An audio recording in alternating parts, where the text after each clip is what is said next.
Hey guys, Iissham here, and today we're going to be going over the best talents, macros, add-ons, and going over some general key binding tips to help you out on your Resto Shaman once you head into PvP.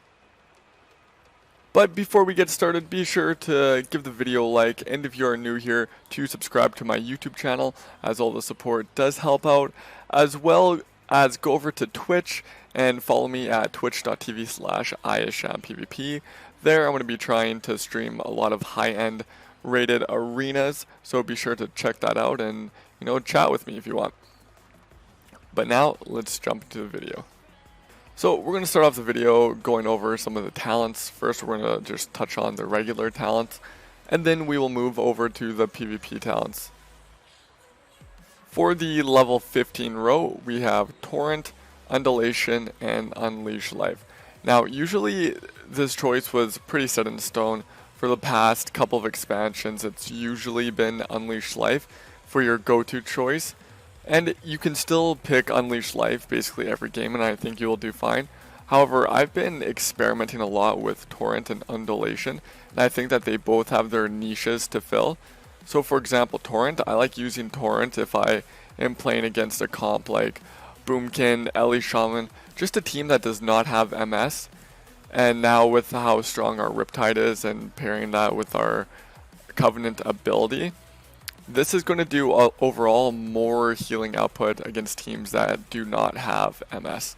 So keep that in mind. And you also, Riptide is really strong. It makes it even stronger, so you have to cast less. It gives you more instant healing, which is always good for healers.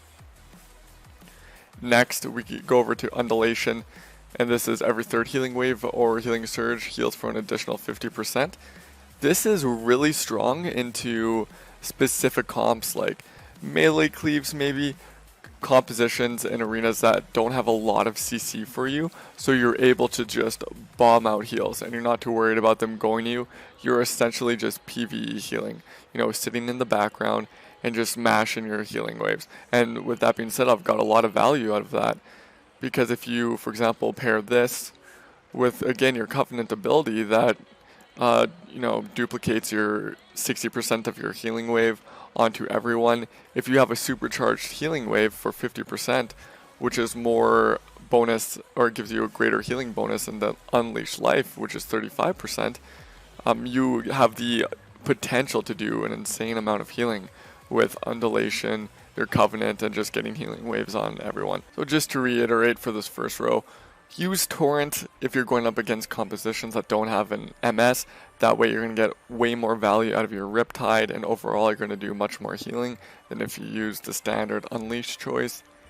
Use Undulation if you are playing into a composition that does not have a lot of CC and you're not worried about them potentially swapping you. So a team that, for example, if you're playing against a Shadow Priest, maybe you're fighting a melee cleave, that is literally just going to train your Shadow Priest the whole entire game. You can get a lot of value out of Undulation, because the bonus that you get from the Undulation, which is 50%, is more than Unleash, and you get it more consistently than with Unleash. The next choice is going to be Unleash. Does a decent amount of healing when you use it. It's a 15-second cooldown, low mana cost. This is basically always good. However, if you learn to use these in the various situations which I've outlined, then you're going to get more value overall than this. Okay, for the level 25 tier, we have Echo of the Elements, Deluge, and Surge of Earth. I was messing around with Surge of Earth on the beta, and it is okay. And Deluge, this is just kind of inconsistent, especially in this meta now, where we have Priests are really prominent, we have Hunters with Purge, Mages are everywhere, Shamans are everywhere. They're just going to constantly purge your Riptide and Earthshield off, so because of that, this doesn't really have any value. So for this tier, it's really easy. You're always going to go Echo of the Elements, Riptide, Healing Stream, Totem, and Lava Burst now have 2 charges. Effects that reset the remaining cooldown will instead grant 1 charge. So this is just amazing, especially paired with the Conduit Swirling Currents, I believe it's called. If I go here to check it out, oh, that's not it. Using Healing Stream Totem increases the healing of your next 3 Healing Surge, Healing Wave, or Riptide spells by 24%. So that is just insane, especially because you have 2 of these now. You can basically always buff your healing spells. And again, this benefit right here stacks with things like Unleash, it stacks with Undulation, it stacks with Torrent. So Echo of the Elements, just a no-brainer. Always switch, always play this. Don't worry about using these. The 30 talent slot is between Spear Wolf, Earth Grab, and Static Charge. Static Charge still is just not very good. Don't worry about using that ever. Spear Wolf is okay, however, I think now with the meta being a lot quicker, it gets a lot less value overall. So I would recommend that you play Earth Grab Totem every single game. Next we have Ancestral Vigor, Earthen Wall Totem, and Res Totem. So this one is going to be a no-brainer as well. Just pick Earthen Wall Totem. It's still going to be better than this, which, you know, your targets you heal gain 10% increased health for 10 seconds. Not really good even in PvE. It's a little bit better in PvE than PvP because you will always be casting spells.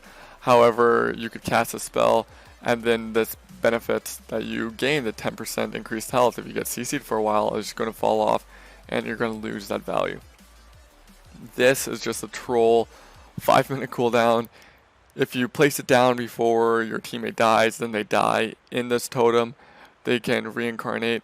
So it is pretty gimmicky. It definitely has some uses, especially where you could just catch the enemy team off guard because they just maybe blew all their cooldowns. You don't trade any cooldowns.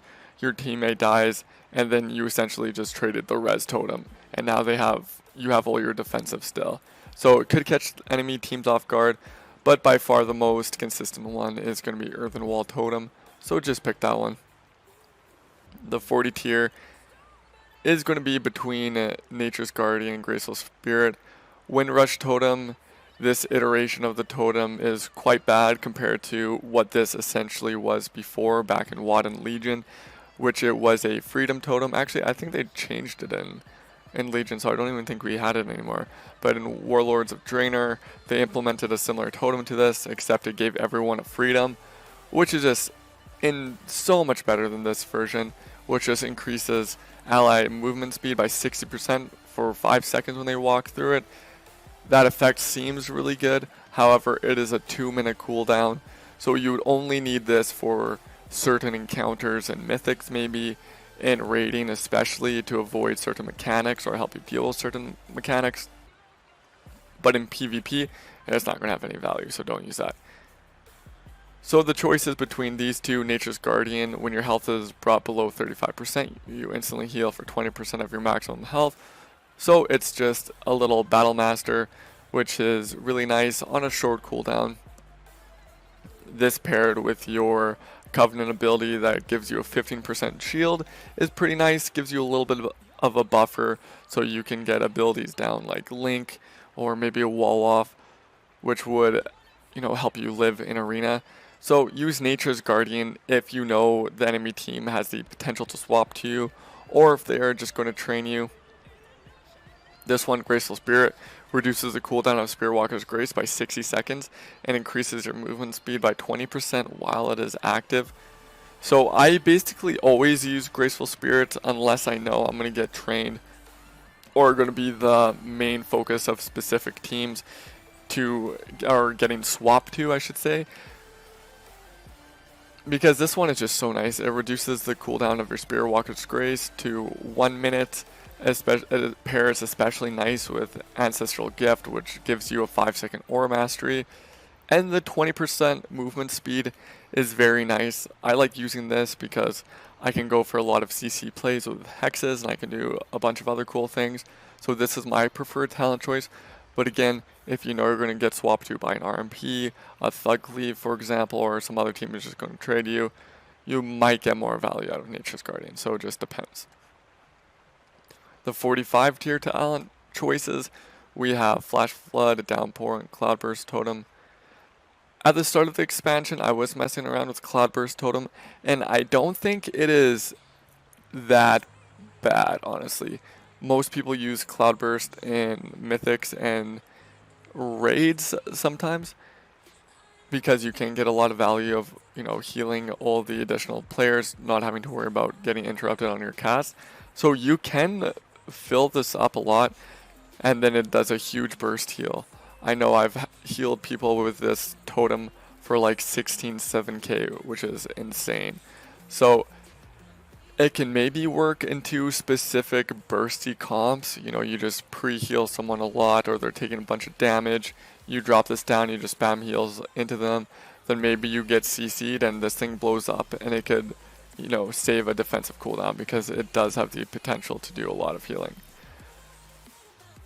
Downpour, this just isn't really good. It's basically like the Legion artifact spell that we had, which was just the AoE heal, except way worse because this one costs mana. And then we have Flash Flood.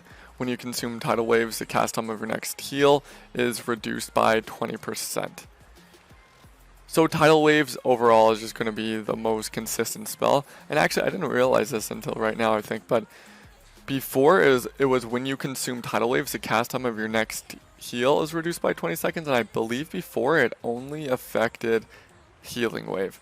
So this is an interesting change, I think. Now, I could be wrong on this. I think it was just healing wave before, but now it's affecting every heal, which is really good. So yeah, that aside, I think Flash Flood again is just going to be the most consistent one. Just play this every single game. You could mess around with Cloudburst Totem. However, once you start going up into the ranks in PvP, people could just kill this early on and then you don't get any value from it. So yeah, I would recommend just playing Flash Flood.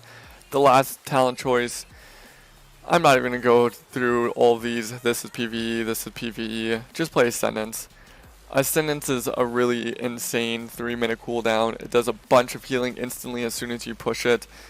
And it duplicates all the spells that you do for, 15 seconds to all allies within 20 yards. So it's really insane. The healing output that this does is just literally better than everything that you have at your disposal. As well, the instant healing that it provides is insane. There's been lots of times where I've dipped really low, getting trained by melee cleave. I've walled and then I pushed Ascendance, and it's topped me from like 5% HP. So overall, just pick Ascendance. Don't even bother with these two. The cooldown is just insane. Alright, so let's talk about the PvP talents now. So there's a bunch of PvP talents. Let's just go into the ones. Now, usually this is going to be my standard PvP talent setup, which is playing with the Aura Mastery. Basically play this every single game. Tidebringer, every 8 seconds, the cast time of your next chain heal is reduced by 50%, and the jump distance is increased by 100%, maximum 2 charges. And then Grounding Totem, 30-second cooldown. You can ground a bunch of spells with it. Really powerful. So the one thing that I would recommend is that you can always play Spearwalker's Grace, or not, sorry, Ancestral Gift, which gives your Spearwalker's Grace Aura Mastery. I already touched on it a little bit earlier, but this paired with this is very nice. Now, the ones that you are going to be changing depending on your matchup is going to be Tidebringer and Grounding Totem. I use Tidebringer if I play into a composition that does a lot of spread pressure. So things like Affliction Warlocks, maybe some Shadow Priest compositions, and some melee cleave compositions where I know I'm going to have to use Chain Heal a lot in order to recover my team. However, I'm primarily switching this out for Voodoo Mastery, Electrocute sometimes, or Sky Fury. Now, I'll talk about this one first. Voodoo Mastery, this talent choice, reduces the cooldown of your Hex spell by 20 seconds. Now, a lot of you may not have known this, because I've received lots of comments that are, how's your Hex a 0-second cooldown? Well, now, when you level up, your Hex gets a passive buff when you hit like level 57. And what that does is it takes the cooldown from Hex from 30 seconds down to 20 seconds. Now, Voodoo Mastery has been unchanged since its implementation in Legion, and it reduces the cooldown of your Hex spell by 20 seconds. and it's always been that way. But now since Hex is a 20-second cooldown, you play Voodoo Mastery, now you have a 0-second Hex. That is super powerful into teams that do not have a Hex decurse. So if you play into Red Paladin, Warrior, Disc Priest, that's a very common comp right now, you essentially have an 8-second Cyclone, because Cyclone is spammable, obviously, and the other team does not have a Dispel for it. The only way you can break it, just like with Cyclone, is if the Red Pally bubbles it. So a lot of value against that, or a lot of value for that with specific melee cleaves. And it's just really fun. Even if teams have a Hex Dispel, a nice little thing that you can do is you can Hex someone. Whoever has a Curse Dispel will dispel it, and then you can Hex the Dispel. So then they're forced to sit an additional 4 seconds of the Hex anyways.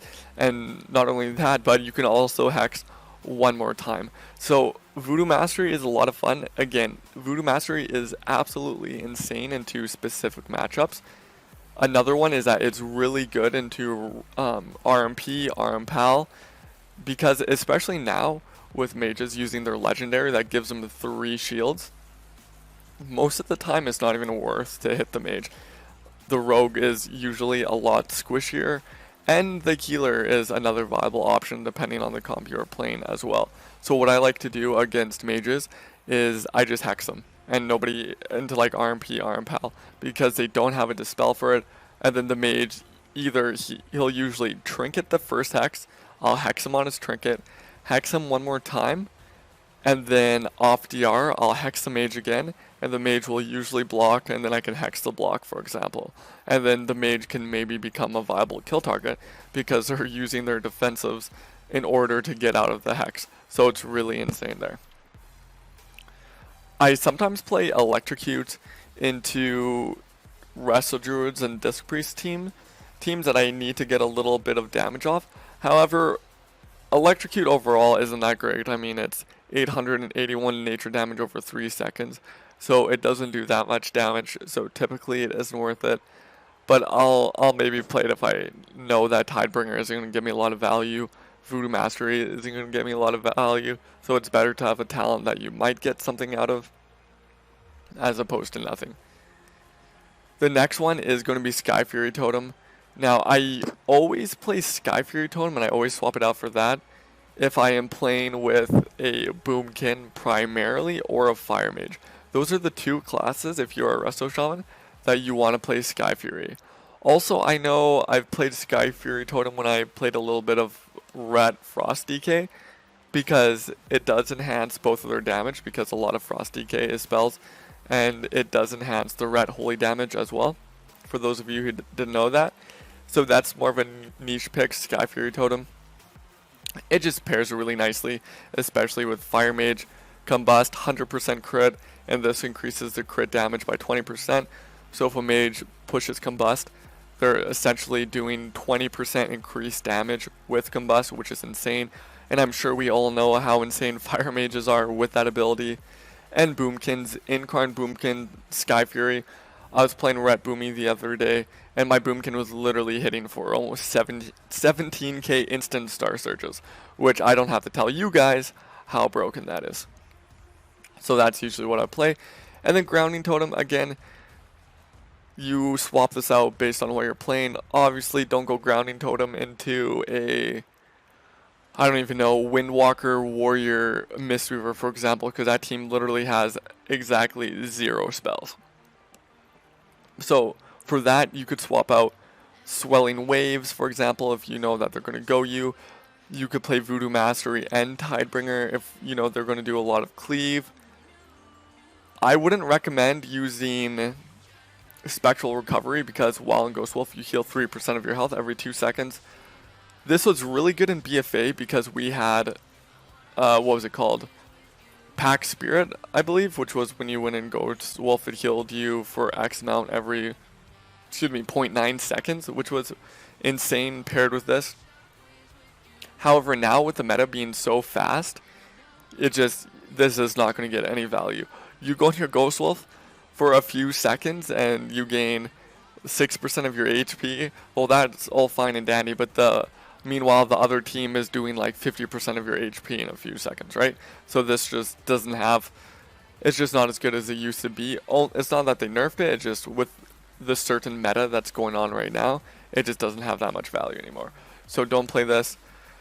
Spearlink Totem is really bad, like it's 6k mana for something that's horrible, so don't worry about that. Counter-Strike is really bad since they nerfed it in Legion because they gave it a damage cap, and because of that damage cap it is useless now, so don't worry about it. The other talent choice that you could use, which would definitely have some potential benefits into specific matchups, is Swelling Waves, and that is when you cast Healing Surge on yourself, you're healed for 50% of the amount 3 seconds later. So if you cast 2 Healing Surges on yourself, you're getting trained, you essentially get a full Healing Surge afterwards. And actually, it can equate to more if you double Healing Surge yourself, both of those Healing Surges crit, and then you will get 2 additional Healing Surges, which will equal more than 100% power Healing Surge, which is nice. And this also pairs nicely with Undulation, Unleash as well, and the Swirling Currents, which I've talked about already. So I hope that makes sense. Again, this is a really nice standard build. Play Voodoo Mastery into comps that don't have a Hexa spell, it's super nice. Play Sky Fury when you play with a Boomkin or a Fire Mage. Swap out Grounding into anything that doesn't have spells for one of the things that you maybe would have switched out, like Tidebringer or Swelling Waves. So yeah, I hope that helped. Alright, let's dive into macros. So a lot of these macros are very specific to how I like to play and target things in general, so they might not be super useful to every single person watching this video right now.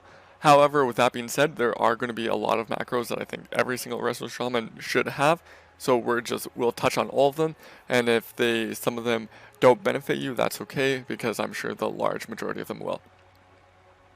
So let's just start with this one.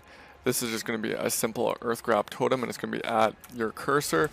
So what this is going to do is that wherever my cursor is, I just push my keybind for Earth Grab, which is going to be S, and then I drop it, or I push it, and then it just instantly goes to your cursor.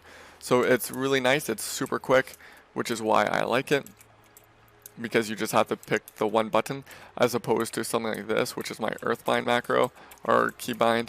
And you see how this little area effect circle pops up and then you have to click. So overall it's just a little bit slower, and this will just save you some time. Next, this is just going to be my Grounding Totem macro, which is right here. And I like having stop casting into my Grounding Totem, because for example, if I'm casting instead of having to move then hit grounding, I can just start casting and then I can just hit my button like that. So that's what I like to do for that. Again, it's not super important to have the stop casting in there, but I feel like it does make a difference in some situations. So that's why I like to take advantage of that. And this is a Show Tooltip macro, so this is just a Dispel Self, which I think everyone should have, which is nice. I have this bound to my B. So for example, if I am targeting one of my partners, I have someone else on focus, and I don't think I have time to quickly dispel myself, like as in switch the target from whoever I'm targeting to myself, then push dispel. So for example, if a mage uses Frost Nova on me and they're casting a Ring of Frost, I can just instantly hit my B, and then it just dispels me, so I can just avoid the Ring of Frost. Or if I see a Boomkin's going to potentially root beam me, I can try to pre-dispel my beam like that. So that's what I like to use that for, and I recommend that all the Shamans have that. I just have the Show Tooltip for Tremor Totem there because it makes my UI look a little bit nicer, as well as I don't need to see the cooldown of Purify Spirit because I usually know what it is. Next, we have Spearlink, which is going to be the Add Cursor macro as well. Again, you don't need your Add Cursor for a bunch of the various totems here. However, one that I would recommend that you actually do have it for is going to be Spearlink, because sometimes in games, if you have to do this, aim it, then click, that's precious time that could cost you a game, especially with how bursty the meta is right now. I definitely in the past before I had this macro, I've lost several games where my link has been literally a second away or 0.5 seconds away, and because that I don't get it off and we lose the game. So with this macro, it saves you a lot of time. You can just flick your cursor over and drop it on your teammates. So really beneficial. Next, we're going to talk about wind shear 1, 2, and 3. I'm not going to go through every single macro, obviously. They're essentially the same.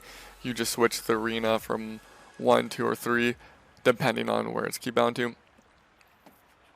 So this is just a classic 1, 2, 3 macro. I do have stop casting in this one because let's say I'm casting a heal, instead of having to move, I can just hit the thing and it'll stop and it'll use wind shear. Also, this is beneficial as well, is if I have my Spear Walker's Grace going and a mage is casting sheep, and then I can just do that instead of having to hit like escape or a different stop casting button in order to use wind shear. Next we have Hex 1, 2, 3. I don't know why the order's all messed up. But this is very similar to the Shear 1, 2, 3, except it's for Hex. I don't have stop casting in this because usually I can just jiggle and do something else with it. I could have stop casting in it, but with stop casting in an actual cast spell, it's annoying because if you accidentally hit it twice, it'll just stop your cast. So sometimes you could be going for a Hex, you accidentally hit it again, and instead of the cast of Hex going off, it'll just stop, and then now maybe you don't get the Hex and you lose the game because that was your one window to actually shut down the enemy team. So that's why I don't have stop casting in there. I recommend Shear 1, 2, 3 and Hex 1, 2, 3 because it's just way quicker as opposed to switching your target and then using wind shear, because it's all in one button, right? So when I first got Shear 1, 2, 3 and Hex 1, 2, 3 was way back in the day, probably really early MOP. That's when I started to notice my growth as a Resto Shaman, when I got comfortable with those, because I was no longer missing shears as often as I was, and it just helped me improve my game so much. So I highly recommend you use these macros and take the time to actually get used to them. Next, we have these two macros right here, which are just classic dispel macros based on the partners that I play with. So that's going to be here and here. So this is party 1, this is party 2. And then I just put the names in, because I like putting the names in as opposed to having actually party 1 and party 2 macros, because it's just easier, especially because you could play with one person one game and have them be party 1, and then you play with someone else and now they're party 2, but maybe you're used to dispelling them as party 1. So this just keeps it a little more consistent, which I like. And usually for me, not everyone has to do this, but I play a lot of melee caster, and with that I like to put my melee there and I like to put my caster there, and that's something that I've always done since basically I've started using these macros actually.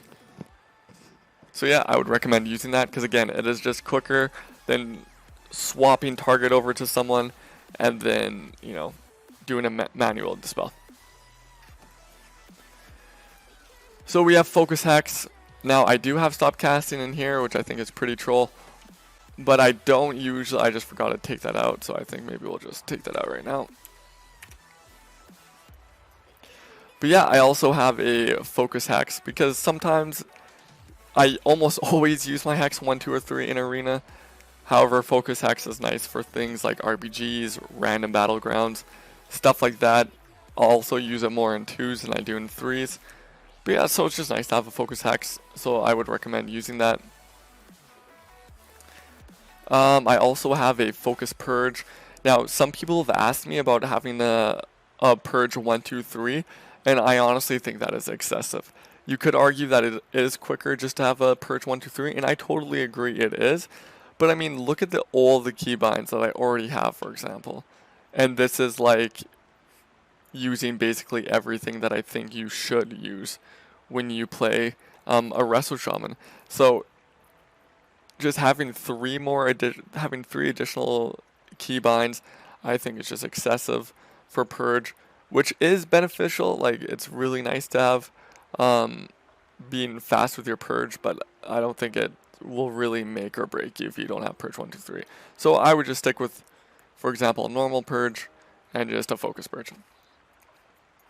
Now this is, if we have any panda shamans in the chat, in the watching this video right now, maybe make a comment if you are a panda shaman, because this is what I used when I was a panda. It's just a focus quaking palm, which is like a 3-second cooldown, or 3-second CC, which I really liked back in the day. I might actually go back panda, we'll see. But yeah, so this is for if you are a panda. If not, just ignore this one.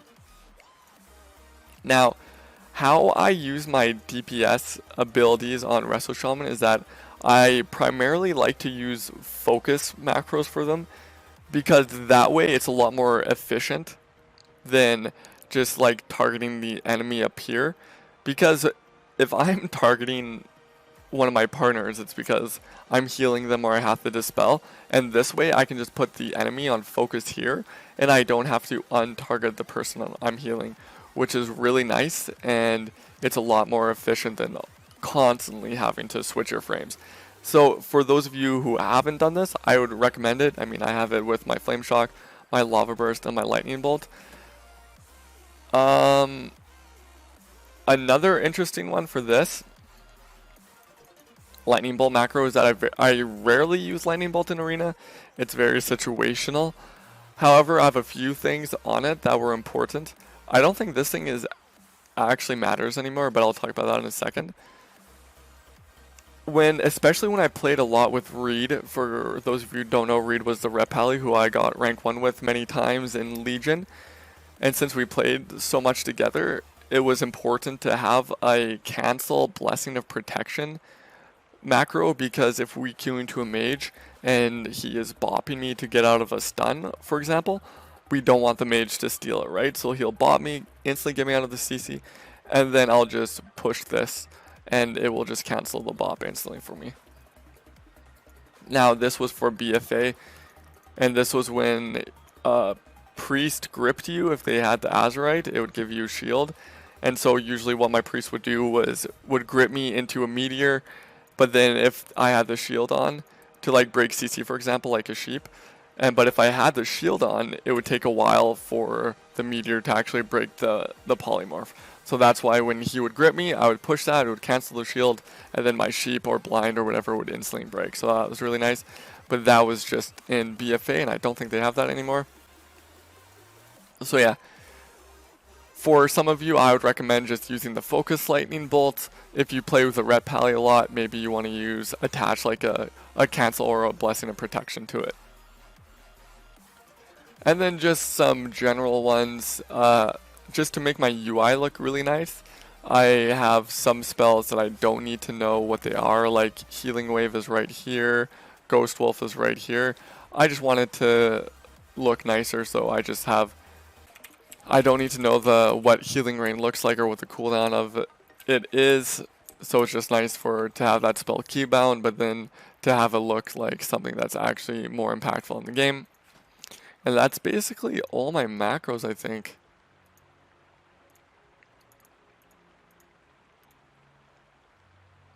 Oh, actually, I guess for my Ascendants, I have, well, this was for BFA, the last season of BFA, where I had that. But yeah, usually I like to, if I use an on-use, have that macroed with my Ascendants, so it does more overall healing. So you could have something like this. So when you push it, uses all your stuff right there, which is nice. And I think that is it for macros. One important one, actually. Let's find it. Looks like Healing Tide. This one. Now, I have a Focus Frost Shock. Now, if you don't want to use Focus Flame Shock, Lava Burst, Lightning Bolt, it's okay.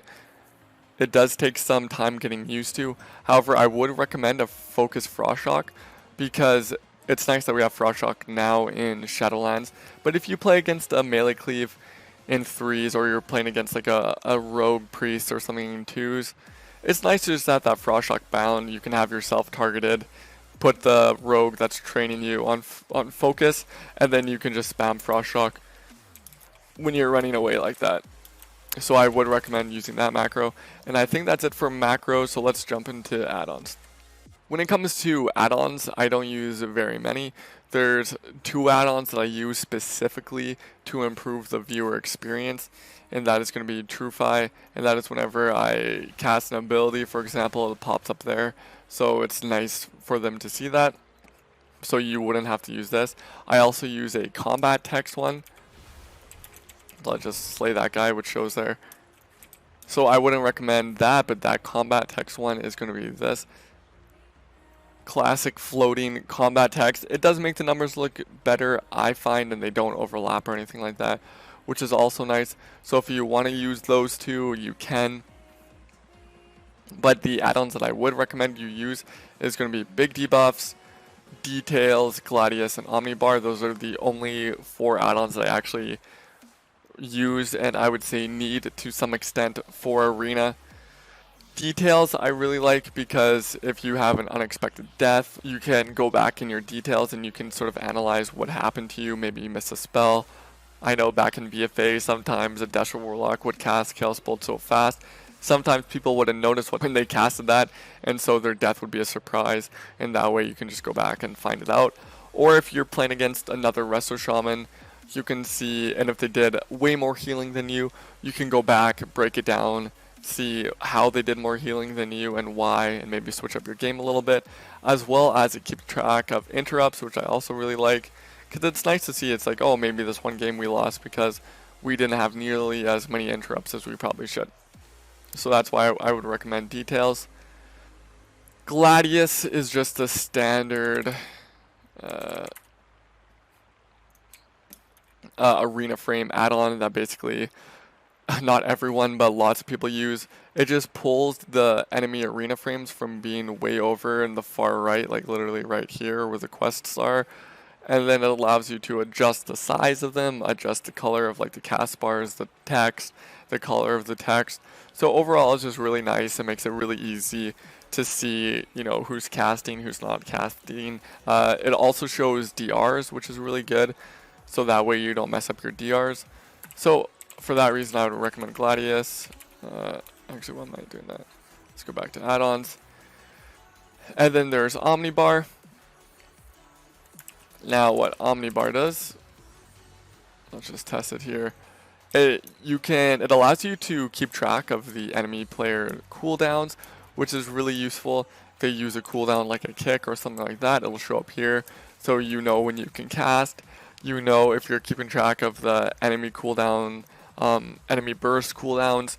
You know when you have specific windows to do big damage and when you should potentially be scared because they'll have scary damage. And yeah, that's why Omnibar is really good, because it just allows you to keep track of enemy cooldowns, which is really great.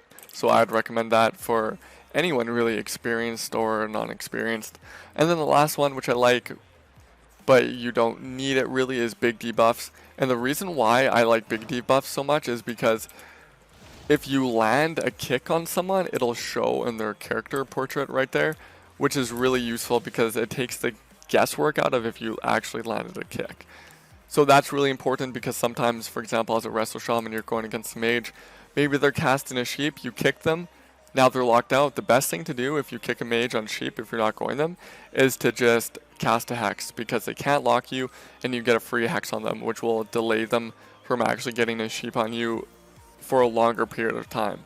And then maybe you can potentially delay it until you actually have wind shear up again or grounding, etc. And with this add-on, without playing with this add-on, there's been times, for example, where I think I've kicked a mage on sheep, and then I cast a hex, and they just lock me, and then I've lost the game or put my team further behind because of that. So I would recommend using that. It's very nice. It makes things look a little bit better. So that is going to be it for the add-on section. Now we're going to talk about some general keybinding tips, because a lot of people are like, oh, how do you keybind? Even though keybinding is purely subjective, as it is just going to depend on the individual and what you like to do. But usually what I would recommend, so I do have a Razor Naga for those of you who are curious, and I use every single button on my Razor Naga, and I use like a bunch of shift modifiers for it, control modifiers, even alt modifiers as well. It's just such a versatile mouse. All the buttons are just amazing. So I would recommend getting a Razor Naga for you. if you do not have one currently. It can help a lot, especially if you're new to keybinding. But let's just keep the tips simple. When it comes to like your interrupts, like shear 1, 2, 3, I'd recommend them being the same keybinding pattern, for example. So like my shear 1 is shift on my keyboard, and then the number 10 on my Naga, and then, you know, arena 2 shear is going to be shift and then 11. Shear 3 is going to be shift, then 12 on my Naga. Same thing for hex 1, 2, 3. It's going to be control 1 on my Naga, control 2, and control 3. So that way they're just all nice. Because it'd be so weird if your hex 1 was control 1, hex 2 was like control 9. Like, you can see that that doesn't really make sense. So just coming up with a pattern like that so it's easy to learn. And that way you don't have to think about the button that you're actually pushing. And then I'd recommend for like using your 1, 2, 3, 4, 5, just having like your big cooldowns in an area on your keyboard which you are really comfortable with. So what I have is like on all my healers that I play, trinket is always 1, and then yeah, you can see here my link is number 2, so that's a pretty easy and quick button to click with some abilities that I don't push that often. So like my drink is right here, it's P. And like, if you look at your keyboard, like, when are you ever going to hit P easily? So I use that for my drink. And yeah, I would recommend just be consistent with your keybinds across all your characters. I know lots of people have alts, and usually what I do with my alts is that I keep my interrupts the same across all my alts. And like my kick 1, 2, 3, my hex 1, 2, or like whatever CC 1, 2, 3, I keep that the same across all my alts. So shear 1, 2, 3 is going to be the exact same key bindings as my warlock's kick 1, 2, 3, as my mage's CS 1, 2, 3, and then the fear 1, 2, 3 and the sheep 1, 2, 3 are the exact same thing as my hex 1, 2, 3. So that way it's just easy. You don't have to think about switching this up, because it has happened to me before where I've used different key bindings and then I go to a different class and then I'm trying to click the buttons that are for the other class that I was just playing, but they're different for the current class that I'm playing. So keep that in mind. What else can I tell you?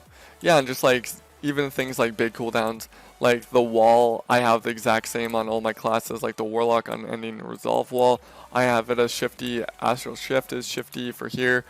My warrior parry is shifty. My DK Icebound fortitude is shifty. Again, you just want to make it consistent with all your other classes, because that way it's going to be even easier to learn. And yeah, I think I have a lot of just the basic healing spells and stuff on my mouse, which is nice.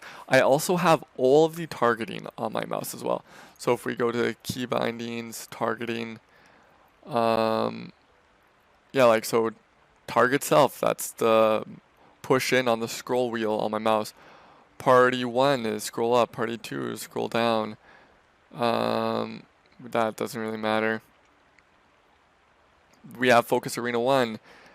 This is all my Naga. Usually I have these bound as well, but I switch up my target arena 1, 2, 3 with my focus 1, 2, 3 when I play Ellie. So I have to switch those a lot. But yeah, so that's going to be it for keybinding. It's hard to give specific tips because keybinding is, again, very general and it's based upon you as an individual. So I wouldn't recommend copying my keybinds, but you know, maybe do something similar. Like I think my layout for cooldowns, etc., they all make sense, at least to me, and again, it's going to be my opinion. So yeah, but with keybinds, just keep it consistent, keep it basic, keep it similar throughout all your characters, and yeah, and I hope that helps out with keybindings.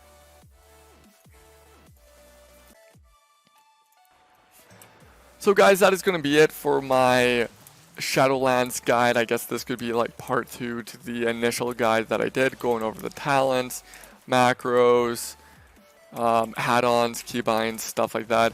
So if you did enjoy this video, make sure to leave a like, comment on the video as well, subscribe to the channel if you are new, guys, follow me at Twitch, at twitch.tv/Iissham PvP. I will be streaming more on that platform. And just thank you so much for all the support that I've received recently on this YouTube channel and on my Twitch stream in general. And with that being said, thank you guys for watching. Until next time.